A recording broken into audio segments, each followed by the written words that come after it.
So, yeah, hello everyone, it's me, Visual Pony once again, with a little bit of an update, you might say. You might hear a little bit of background noise or not, or hear me a little bit of distance away. That's because I'm leaning back in my chair right now, because I'm very tired. It's one of those occasions that I have a long weekend. It's very cool to have a long weekend, but this weekend has also been very stressful for me. So I was awake last night until I think 4 a.m. working on stuff. So, yeah, I stood up again at 8 a.m. So, yeah, you can guess that I didn't get enough sleep. So, what is it that I have to say in this little update here? It's basically letting you know a few things. Of course, I want to give you a little bit of a progress update. Fallout Equestria Project Horizons is so far fully recorded. The editing process is up to chapter 63. Which is a little bit delayed right now because of school for me and for my editors. They have school as well. Some voice actors are having school as well. They have their jobs. So there are still some voice actor lines missing, but that's okay. Because as I said, my editors and we also have school and work, and that basically delays everything a little bit. I don't have as much time to do stuff as before. Also, Fallout Equestria Duty is fully recorded, all 44 chapters of it. Now only editing has to be completed. The editing is so far up to chapter 28.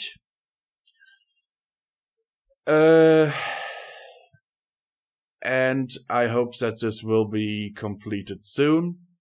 But with everything that's going on right now, I think it will take at least another month or two. I want you to show some considerations there, because some people have problems in their lives, and some others, as I already mentioned, have school, others have jobs. Others, like me, have both. So it all takes a little while longer than I would like it to. So it'll be a little bit harder to finish all of this. At this point, so if anyone wants to apply as an editor, as an additional editor, because there are a lot of the amount of stuff that has to be edited is a lot. It is a lot. Let's just say that. You can do so at visualbrony@gmail.com. I will link a file down in the description which you can edit, so I can see if you can do it or not. Clean it of breathing, background noises, add effects, add music, make it representable. It's just a file so I can see what you can do. Next up is a little pet project of mine that I wanted to inform you about. As many of you know, I have always loved the story Project Sunflower. Yeah, I have recently tried to re-listen to my reading of that, and I was appalled. I really hated it. Not the story, but my performance there. So what I started to do as a little pet project, to, when I come home from school or work, I sit down to relax, and I just can't bring myself to read stories like Fallout Equestria right now. I mean, the two first stories that are currently being released are finished in terms of recordings. They just have to be edited. So I sit down and read Project Sunflower. As a little example as to what I mean, I will put a little example in here. The environment seems to be totally and completely compatible with human life. We've done it, ladies and gentlemen. We've found a world that can save humanity. Erin found herself cheering wildly along with all the others. Her previous frustration with the tedium of her job was washed away in a wave of enthusiasm and joy. It had all been totally worth it. Humanity was saved.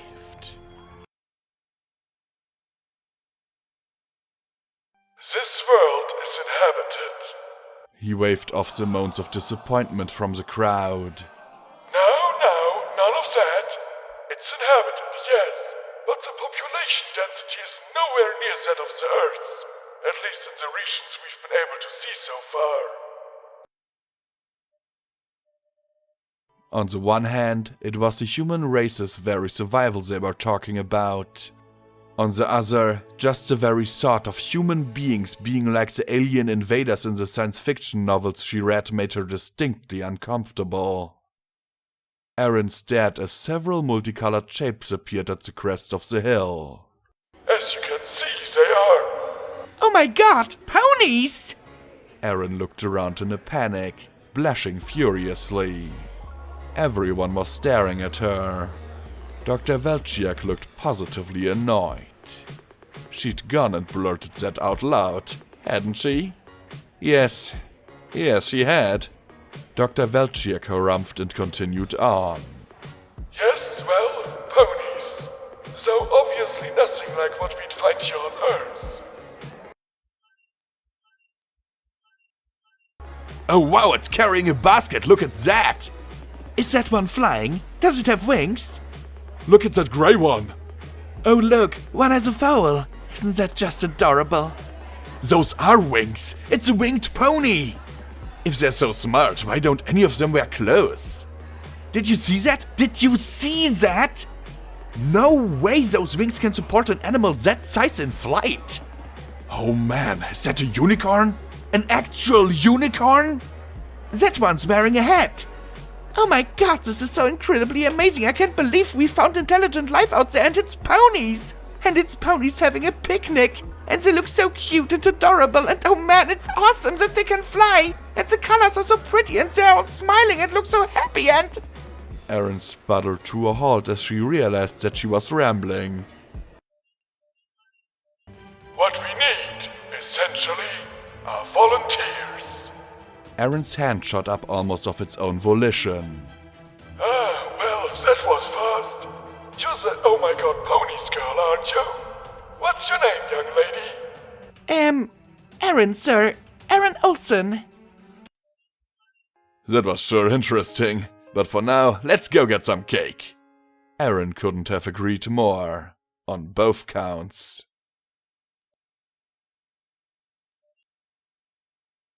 So you're saying you're planning on using technology based off of the black tide to turn us into ponies?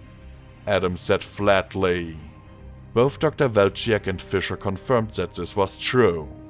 Then I also have to say no, sorry, said Adam. I agree with Richard, this is just too crazy. Sorry, Erin, looks like it's down to you.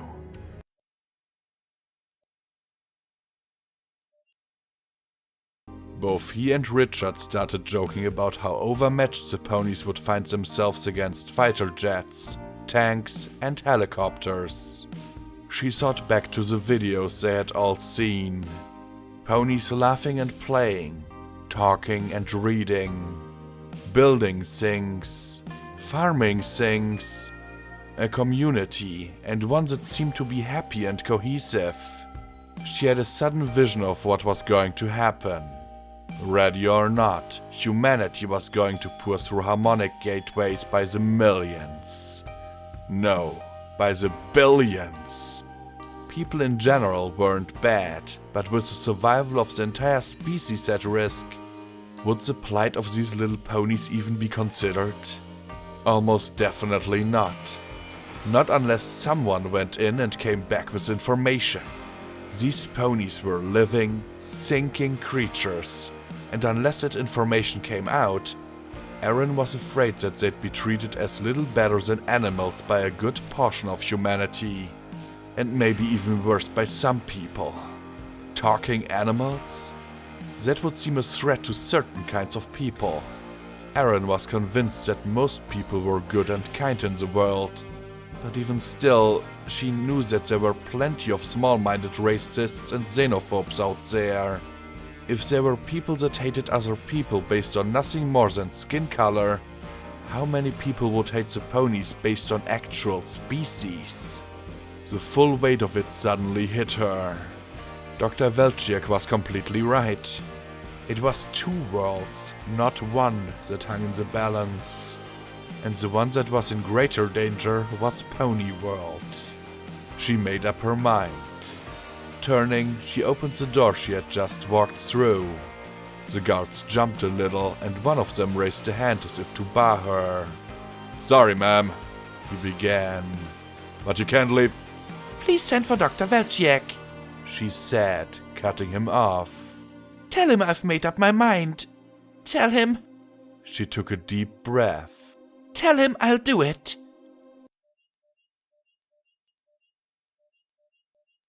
And yeah, you might hear an ambulance in the background right now. It's driving by my house. So yeah, I'm redoing Project Sunflower, which will come sometime in the future then, when I'm finished with it. Editing this thing I'm doing myself, because it's basically the chapters aren't very long, and I can do that relatively quickly, or sometimes even in my lunch breaks. You know, it's sometimes very chilling to, after a few lessons, after like 2 hours of anatomy lessons or whatever, to just open up the laptop, sit down, put my earplugs in, and just edit something, because it helps me chill. While others watch movies or go drink a beer, I chill while doing audio. But it has to. If the audio is relatively long, I can't chill, because that's relatively stressful to edit long audio. So I hope you liked that little example I inserted here, and look forward to the re-release of Project Sunflower. I estimate it to happen sometime next year, so just wanted to inform you that this is definitely coming. For all of those who are waiting for Project Sunflower Harmony and Asylum updates, I have decided that I will not discontinue the series, but I will wait until they are finished. Because, as I said in the past, doing ongoing series always throws my schedule off. It is a real pain that if you have like right now, you can go in the description of this video and check out the release schedule for the next few months on my channel. And if you have a release schedule and then the author decides, yeah, I'm going to release the next chapter, and you're like, oh my god, now I gotta do this, and everyone's waiting, and that's totally throwing my schedule off, because for the next release day I have already something else planned, and so I'm waiting until this one is finished, and then I'll do it in one go. The same goes for Asylum. I'm not dropping this, I'm just like putting it on hiatus, because ongoing stories are a bitch to do. Then next month, I will start the first practical block of my training, which basically means that I will have even less time than I have now because it will include working on the weekends.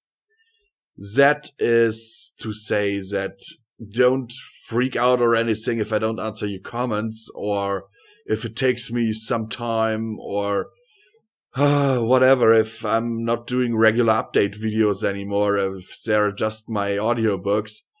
It's just because when I come home from work, I am definitely tired. When I come home from school, I'm tired too, but not as tired as when I come home from work. So don't freak out. Another thing is that I'm currently waiting for a confirmation from my boss, which is kind of pressing right now, because if I would go, I would have to book a hotel and buy a ticket and everything. And I want to be at GalaCon because I've got the confirmation I am allowed to hold a panel at GalaCon. Thing is, right now, Visual Pony will be there, but it will not be me. What do I mean with that? It is Visual Pony Audiobook Productions, a member of my team, and a fellow narrator that you have already seen appear on my channel by the name of RedTiger, will hold the panel under the name of Visual Pony. In case I can make it, I will be there along with him and hold the panel with him. This will basically mean if my boss gives me 3 days off, I will be there holding a panel about fanfiction and dramatic readings for you. If I am not there, then RedTiger will hold that panel for you as part of Visual Pony Audiobook Productions. The content of the panel will not basically change because I wrote the script, I did the PowerPoint presentation, and that's, by the way, what I stayed up for until 4 a.m. today, because I was working on the presentation for that panel. We will most likely discuss the content of that presentation and the script over the next few days. If he has a little bit input, if he has some more ideas, or thinks something should be changed, or I might change something. You know, it's still 2 months until that panel, so the current how it's currently structured might change. So, but the rough outline of it is at least finished. Yeah, that's stuff I wanted to inform you guys about. If I can make it to GalaCon, and then I will definitely make another update video letting you know. And if you would be there, that would be also very cool. I always like meeting people. There's just one thing. There's just really one thing. If you come up to me and talk to me, then please tell me who you are and that you know me from YouTube or whatever, because it would be pretty awkward if you just come up and start talking, because I have no idea who you are then, and yeah. I have no problem with answering questions and stuff, but I think you get my drift. Yeah, what next? I think what I'll do the rest of the day is basically I've already studied a bit for school today again, but I just can't get anything in my head right now because I stayed up so late. Yeah, the thing is, I'm writing my first exam soon on the 25th, and I only roughly grasp what that teacher is asking of me, because it is a very intense subject. You must imagine, in one of the first lessons, he gave us 8 pages, which were printed on both sides, and that's basically his subject, and it's written in a way that I don't really understand, so I have to cross-reference stuff with the books that I got for that school, and it's taking a lot of time. So the rest of the day I will most likely just chill out in my armchair, listen to audiobooks, or just play a round of Azure Knights or Knights of Azure, or start a new save state on The Last of Us Remastered, something like that, because I don't have the energy today to do much else, to be quite honest with you guys. Yeah. So I just wanted to make this video to inform you about these things. Don't you freak out just because this is especially going to my patrons. If there isn't as much as I usually put out for starting next month, I'll have 3 months of practical training, and that will basically consume most of my time. You will still get your early access titles. It just might not be as much as before, because I just don't have the time. And even like this night, I left my laptop running just to upload some stuff to SoundCloud for those early access things. So, yeah. That's basically it. If I forgot anything, please, you can ask me questions down in the comments below. Sincerely yours, Visual Pony, and yeah, I think I'll just boot up my PS4 now and have a little bit of fun, because I really need one day where I just get to chill a little bit without, I mean, as I said, editing is chilling for me too, but right now I don't think I've got the concentration to do that.